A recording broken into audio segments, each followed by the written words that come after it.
Next on the Broadway Show, it's Cabaret at the Kit Kat Club. I'm sitting down with Tony Award winner Bebe Neuwirth. Plus, Emmy winner Darren Criss is on the show talking about the futuristic new musical, Maybe Happy Ending, and an exclusive musical performance from the hit musical, Water for Elephants. So when you see the stars in her eyes, treat them like a big surprise. I'm Tamsen Fadal, and this is the Broadway Show. So glad you could be here for the Broadway Show. I'm Tamsen Fadal. So let's get going. Cabaret at the Kit Kat Club isn't just a show you watch, it's a show you fully experience. And two-time Tony Award winner Bebe Neuwirth makes her Broadway return in this incredible revival. We had a chance to chat at the Pavilion. Let's talk about Cabaret. Yeah. And you have been there since the beginning. The original cast, I was there one of the few, there was like 2 opening nights, I think. Yes. I was there one of those. We just kept opening and I opening. loved It's it. like, let's just celebrate this show and keep celebrating. What a celebration. I Yeah. feel like the minute I walked in there, I forgot where I was. I felt like I'd never been to that theater before, even though I've Right. probably been there 100 times, as I'm Right. sure you have. And I was immersed, and the whole rest of the world kind of fell away. Yeah. It wants to disorient you and say you are going to have a new experience. Forget everything that you just walked away from. Also forget any ideas and preconceptions you have about Cabaret. You are entering an entirely new experience, and the beautiful prologue performers who are all throughout living in these incredible worlds and creating worlds and performing so beautifully, and then we'll all meet down in the center around that wooden platform, that circle where a whole new world is going to exist. I think you feel that though as an audience member. Like good. I don't know, that to me really stands out, along with the fact that this is a different cabaret and a different cabaret than we probably thought we were going to go in to see. Talk a little bit about that and your character and the changes around you, actually, Yeah. more so. If you have seen Cabaret before, or you're only familiar with the movie, which is based on the show, there are certain expectations, and you know certain things about it, or you feel certain things. I feel like this is a reconstructed deconstruction. So they completely deconstructed the Cabaret, anything that you thought, any preconceptions, and then they reconstructed it. And in doing that, the story is intact, the music is intact, the relationships are intact. Everything is intact, but it's coming to it without thinking about anything from before. So if I think about Fräulein Schneider, I honor Lottie Lenya and all the beautiful actors who have played it before, but I come to it completely, and I was encouraged by Rebecca Frecknell to come to it completely with myself. We all were given that you are here to create this cabaret without any preconceived notions. It becomes a celebration of the individual, which is what this production really does, celebrates the individual. I do want to say it's an honor and a privilege, really, to be able to play this part in this show at this time, and to be able to do something as an artist, because I'm not really an activist. So how can I be an artist and contribute in some way that helps people to find their own truths for themselves? And if I can be in this show at this time and present some truths to them, that is a privilege that I'm grateful, deeply grateful for. Swept Away, setting sail on Broadway. It's the unexpected new shipwreck musical inspired by the music of the Avett Brothers. Check out this performance of the song Hard Worker. I'm a hard, hard worker, I'm working every day. I'm a hard, hard worker, and I'm saving all my pay.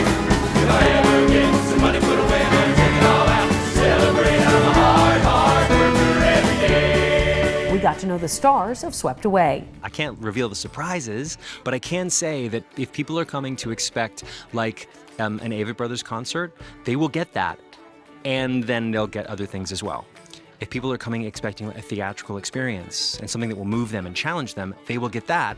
And they'll also get the Avett Brothers sort of concert vibes as well. So it's really, I'm excited for both of those two different audiences to merge together as one and then walk out of the theater having had a great experience together. You haven't heard music like this on stage. You also probably haven't seen a show that goes as dark and deep as quickly as this show, because it's only 90 minutes long, but at the end you're gonna be like, what just happened to me? I think the surprise is once you're on this romp in the first half of the show with all the men and everything, and then we delve into some really deep stuff in the second half of the show.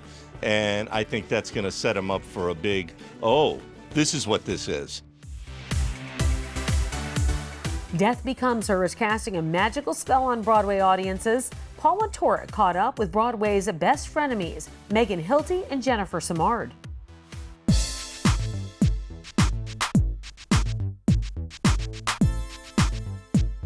Hey ladies, I'm so thrilled you're back on Broadway together.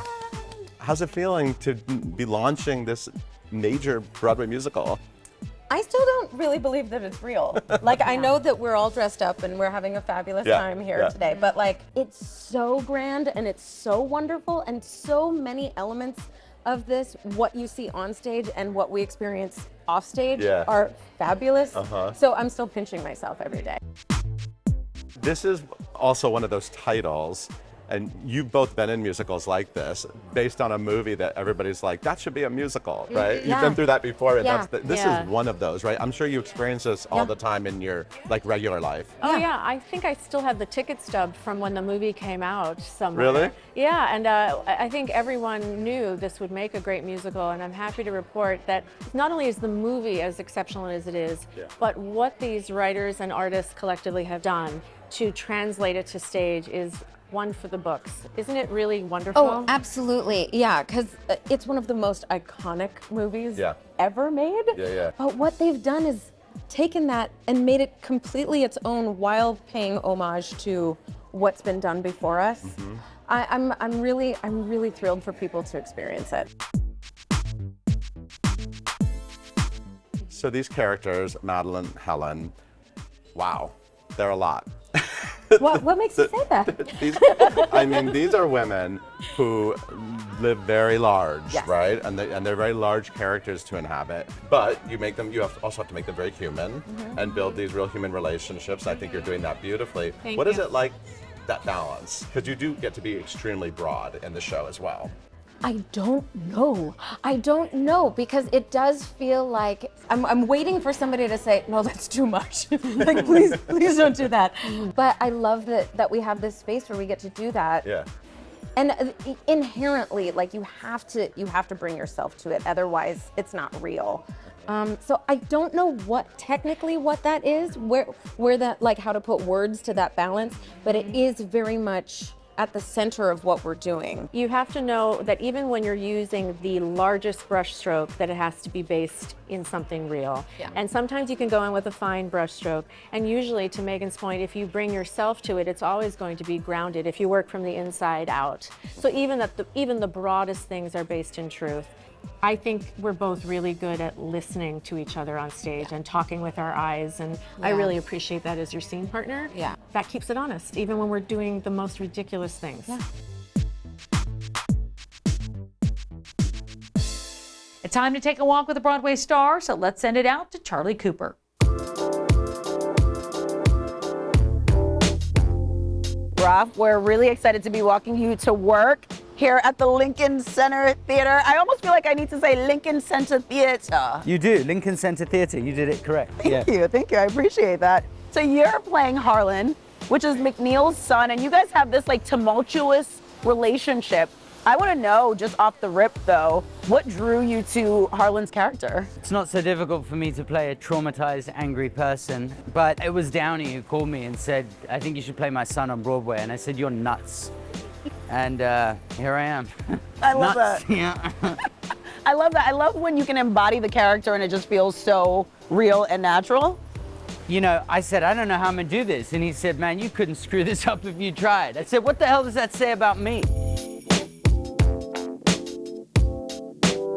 And alongside Robert, I love that he was the person who kind of like sold it to you. I did see that you posted like a photo on social media of the two of you guys, and it looked like a quiet moment. Take us into that moment. What was happening? Was he dropping gems on you? No, he was sitting quietly, and I was rifling through his dressing room to see what was in there, and just What was in there? Scratching like Spill a the badger. tea. He's got a bunch of crystals that he thinks will make me better if I get near them. He's probably right, because he's so successful. I don't have any crystals, and I'm not that successful, so maybe the crystals are what we need. I have one more question. So I did see that this show is for people who are 16 or up, and after seeing it, I was like, there are some adult themes here. There are. What would you say you would want kids that age to get out of this particular story? Well, I will say that I don't understand it, and I'm 35, so I don't know how a 16-year-old could, but I'm not that bright sometimes. So I would just hope that anyone has a human experience within what this is, which is a very inhumane experience, or inhuman experience often, with AI and with the dynamics that we have in our family, which of course is a human experience. Whether we're dealing with a narcissist, a crazy dad, a crazy mom, a dead mom, whatever it is, I'm part of that club. I hope that someone can find something to relate to somewhere. Yeah. Well, Ralph, thank you so much. We're at work. And you're quite lovely. You're more lovely than you portray yourself to be. No, I'm not. You are. Thank you so much. School's in session. Eureka Day opens on Broadway in December. It's a dark comedy set in a progressive California elementary school. Things get wonky when a mumps outbreak forces a community to reconsider their liberal vaccination policy. We got to know the stars. I have two kids that are 6 and 9, so we recently studied this whole subject of like whether or not to vaccinate. So I know both sides of the argument very well, and it is argued very well, which I find quite beautiful. In many ways, I find the play to be like a period piece because of that, because our lives have changed so radically in the last 6 years. But the way they are arguing is a wonderful lesson for right now. As we are so fractured culturally, I wish people were listening that well. I wish people were arguing with that much love and respect. It's not about being right. It's really trying to find the best way forward for the community, you know, which like nobody's doing that. It is a play that lives in nuance, in like the sort of gray area of human behavior, which that's my favorite theater to watch. It's my favorite theater to be part of. It's, and I think it's really necessary in this like particular moment that we as a country are in, that it's so easy to think that someone who has a different opinion is evil or just, you know, totally other, everything kind of portrayed as black and white, and this play really lives in the gray, which I love. I think it's really easy to whoever you disagree with or whoever you think has the incorrect version of reality to just like punch down at them or ridicule them or demean them. And this doesn't do that. And hopefully that is a bonding agent. Hopefully that is an aspect about the play that makes it not just accessible, but like palatable. Not everybody's one thing. And I always found like the idea, which we should learn as children, cannot be spoken of more often. And I think the service of this play is to really identify how many assumptions we make about each other in this community and certainly in the country at large. Yeah, that's a really meaningful aspect of what this play brings to us. This is the Broadway Show, and we're back in just a few. The Museum of Broadway celebrating 30 years of Disney magic. The new exhibit featuring props, costumes, and photo ops. It all started back in 1994 with Disney's first Broadway musical, Beauty and the Beast. Since then, Disney has brought us more amazing musicals like The Little Mermaid, Mary Poppins, Frozen, and so many more. And of course, Aladdin just recently celebrated a decade on Broadway and still going strong, while The Lion King remains one of Broadway's longest-running musicals of all time. By the way, the Museum of Broadway is just half a block away from the Minskoff Theater, home of The Lion King. Emmy and Golden Globe winner Darren Criss back on Broadway in Maybe Happy Ending. It's a new musical about two lonely robots in South Korea and a chance encounter that leads to friendship and maybe more. Let's check back in with Paul Wontorek.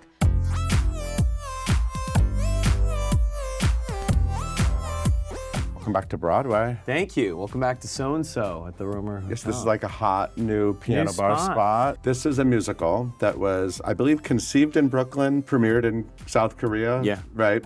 And became sort of a sensation in South Korea.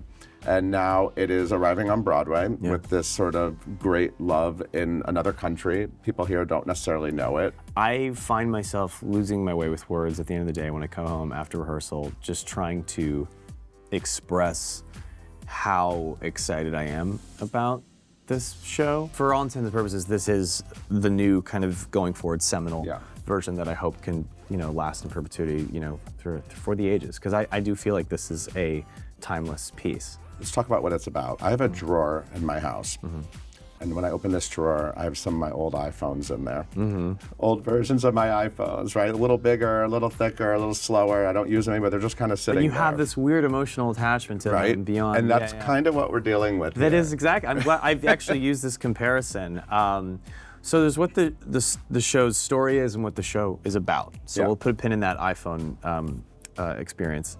The story is about helper bots. 100 years in the future, it's exactly what it sounds like. They are robots or helpers. They're somewhere between, a helper, a servant of some kind, a pet, and a child. It's a mix of all those three things depending on how their owners treated them. But at this point, even 100 years in the future, this Model 3 and this Model 5 are obsolete. They're earlier models in a world of Model 20s or something. And like living in a building where much like a retirement home, because in the way that your drawer is the current retirement building for your iPhone, which for reasons beyond our understanding, we ascribe these emotions to our thing. I mean, they're like appendages, at this point. So the story is these two obsolete helper bots kind of hatch this plan to get in contact with the former owner. That's the plot. The very neat and tidy 90 to 100 minute story. What it's about is about shelf life and our battery life, and one can't help but immediately notice the parallels between computers and technology and our own existence, the brains of a computer, the way that we are programmed, the way that we program them, making people and things in our likeness, in our image, and in our example, and being keenly aware of our battery life. The Broadway Show is back in just a sec. It takes a whole lot of people to keep a Broadway show running, from the stars on stage to the orchestra in the pit and all the people behind the scenes who keep the great bright way shining. And that's where Broadway Salutes comes in after a 5-year hiatus. The event that honors theater professionals who've worked for decades on Broadway returned in person. The reception at Sardi's honors everyone from actors and agents to stagehands and dressers, ticket sellers and ushers. Since the first ceremony in 2009, Broadway Salutes has honored more than 5,300 members of the theater community. Being in this business takes resilience. So doing it for 25 years, 35 years, 50 years takes a really special kind of person. And so to have all of these people, I'm gonna cry, having all of those people in one room is just really beautiful to me. It takes a lot to be an usher. It takes a lot to be backstage and to make this machine work. And no one is left out, It's like being a cog in a wheel. Every part has to turn at the same time. And so besides giving us praise, and we get our accolades and all that stuff, but there's more to just us on stage. The circus is on Broadway for a limited time only. You've got just a few weeks left to catch Water for Elephants in New York City. But the musical, nominated for 7 Tonys, will launch a national tour in 2025. Let's head over to the studio for an exclusive musical performance.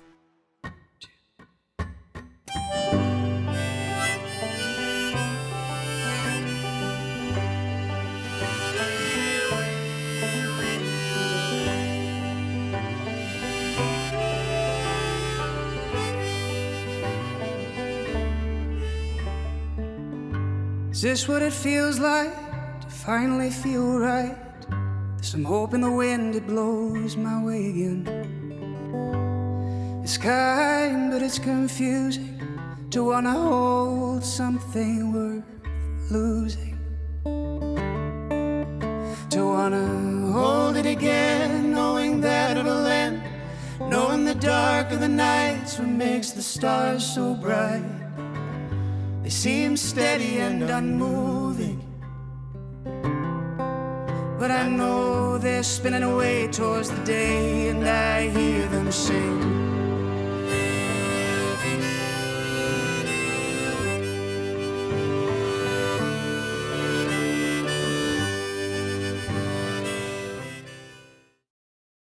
And that's going to do it for us. But for tickets, or if you want to check out extended cuts of all these interviews, head over to Broadway.com. I'm Tamsen Fadal, and this is The Broadway Show.